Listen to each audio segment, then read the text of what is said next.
शिव नैवेद्य के भक्षण के विषय में भी कुछ विचार किया गया है विद्येश्वर संहिता में। मुझे लगता है उस विषय में भी अगर चर्चा हो जाए तो अच्छा ही है, सबको खबर लग जाए, क्योंकि ये हमारे समाज में कहीं भ्रांतियां फैली हैं या कुछ को ठीक पता है तो वो लोग उसका उसी प्रकार से पालन भी करते हैं। शिव नैवेद्य के भक्षण के विषय में बहुत लोग विचार करते हैं। कुछ लोग मान्यता रखते हैं कि भगवान शिव पर चढ़ाया हुआ प्रसाद खाना चाहिए, और कुछ मानते हैं कि शिव निर्माल्य जो भगवान शिव पर चढ़ा है वो नहीं पाना चाहिए।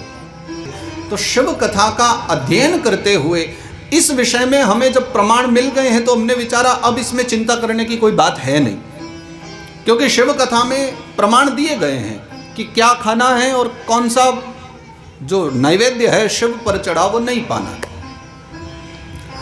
तो सर्वप्रथम तो ये चर्चा की गई है कि किसी भी प्रकार के धातु के बने, किसी भी प्रकार के रत्न के बने हुए या मिट्टी आदि के बने हुए जितने भी शिवलिंग हैं, किसी में कोई भेद नहीं है, सब पर एक बात ही है, पाना है तो पाना है, नहीं पाना तो उन पर भी नहीं पाना, एक जैसा नियम है।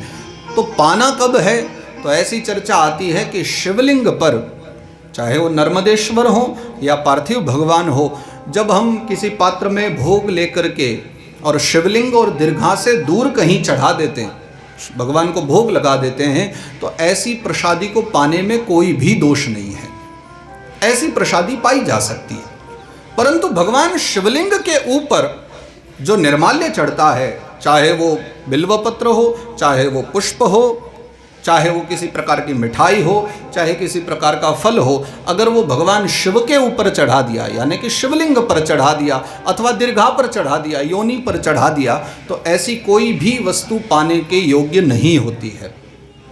भगवान शिव की प्रतिमा के ऊपर चढ़ी हुई जो वस्तु है उस पर चंड का अधिकार कहा जाता है, और जिन जिन वस्तुओं पर चंड का अधिकार है उन पर हमारा अधिकार नहीं है। तो शिव भगवान की मूर्ति पर, प्रतिमा पर जो वस्तुएं चढ़ी हैं, बस उनको त्याज्य मान लीजिए।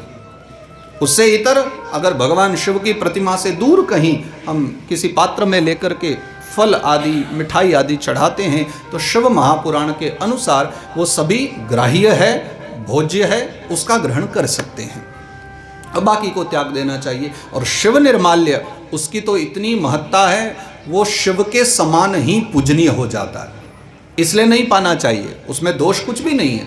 परंतु ऐसा कहा जाता है कि शिव पर जो वस्तु चढ़ गई वो शिवमय हो जाती है, तो शिवमय होने के कारण फिर उसको पाना उचित नहीं है। और इसलिए शिव निर्माल्य आदि जो भी होते हैं, चाहे वो जल है, बिल्वपत्र है, धतूरा है, जो भी शिव पर चढ़ाए जाते हैं, उसका उल्लंघन करना भी बहुत बड़ा पाप है।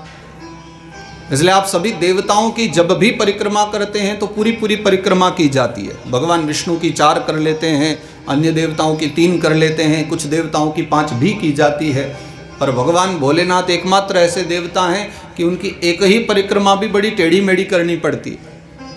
जहाँ से प्रारंभ करेंगे वहाँ से वो उत्तर दिशा में जो जल निर्माल्य के लिए स्थान होता है वहाँ जा कर के, वहाँ से वापस आ कर के और फिर उसको पूरा करना पड़ता है। शिव निर्माल्य को लांघा नहीं जाता। तो शिव नैवेद्य के भक्षण के विषय में भी शिव कथा में निराकरण कर दिया गया है कि कोई चिंता न करते हुए, दूर रखे हुए प्रसादी को, भोग को पाया जा सकता है।